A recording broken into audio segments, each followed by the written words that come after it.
Lakers drop a tough one on Monday to the Blazers, who have the second best record in the league. They go there without Kobe, no Wes Johnson. They lose Ronnie Price to an injury. All that being said, I mean, you have to admire the effort out there, James.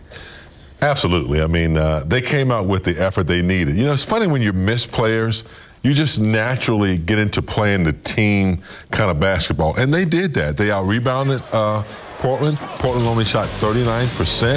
I thought there was a great effort by the Lakers. The bench scored 51 points, but they have two dynamic players. And it was just like a 2-3 minute span there where Damian and LaMarcus Aldridge just took over the game. They couldn't make the adjustments quick enough to stop that momentum. Yeah, and I look at this team as finally getting the identity of their coach, a guy who plays tough, who's going to have them prepared night in and night out. It doesn't matter who the opponent's going to be. And you're starting to see the Lakers trying to take that turn as far as being that type of team that it doesn't matter who we are. Night in and night out, we have to be prepared to play against this team because they're going to play hard. Tonight they did that. Wasn't able down the stretch to stop the two-headed monster, but you have to like the effort that they came up with tonight on the back-to-back. You know, you touched on this a little bit, how the team has responded to adversity this season. What do you attribute it to? Because you're seeing the results on both ends of the floor. Well, you know, Twan just made a valid point that Byron implements defense. I mean, that's what he knows. But I think, you know, these guys are professionals, too. You know, they really are. They just haven't had a chance to play a lot. You're talking about Ed Davis didn't get a chance.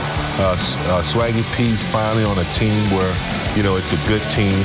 I just think it's because they're young and they're experiencing things, and they have to depend on defense. That's all they have is defense. If they can hold that down, I think they'll have a chance to win some games. And I think that's, like you said, that's got to be their identity. Yeah, the character of the guys on this team, guys who have been journeymen. You have a mixture of young, inexperienced players.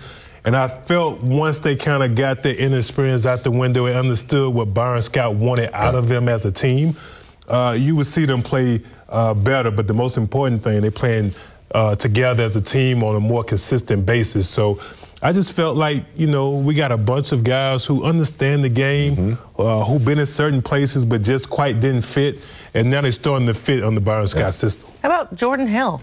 23 points, 14 boards? Yeah, he had to get back to his bread and butter. You know, he had some off nights there because he's going up against the best, toughest power forwards in the league every night. So the physical battle, you know, a little tough, but he got back to his bread and butter tonight. He brought his energy. Yeah, you know, we talked about him falling in love with the jump shot, but tonight he did more than that. He got some inside play, got some offensive rebounds. Then he went to shooting the jumper, which, you know, he was on tonight. And that's what he has to do night in and night out. You know, how can I help out this team? Not by constantly shooting jumpers. If it's a night like tonight and you're able to be consistent with that jumper, then go ahead. But I like the way he mixed it up early. You know, got some offensive rebounds here, was able to score in the paint as well.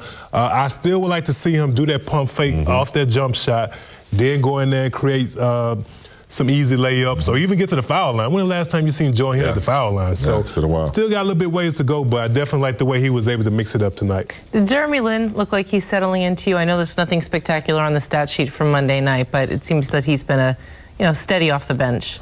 Yeah, I think he's done a great job at home. I think our biggest, question for him was, can you be consistent and do it on the road as well?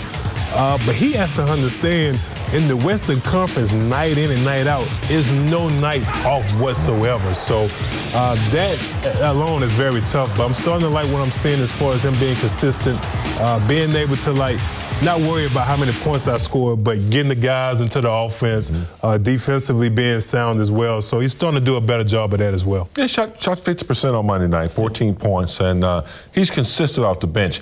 He still has to get to a point where he doesn't have to worry about thinking so much. He just got to play the game. I thought that last shot that he took, he was kind of hesitant, where he should have just been natural. And I think he's got to get that part of his game. He's about 90% there, where he's just got to play the game without thinking. Looking ahead to the Wednesday night matchup with the Clippers, it was a close one on Halloween. What do you think the guys need to do to take down CP3, Blake Griffin?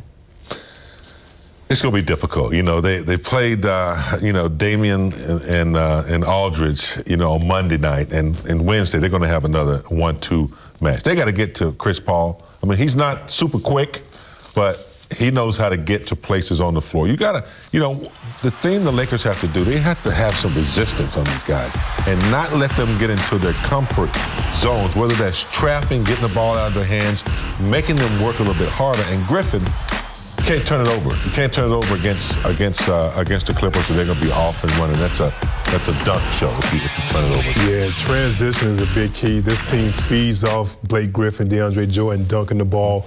You got to do a great job points in the paint as well. If you make these teams shoot contested jumpers, I think they'll put themselves in a great position.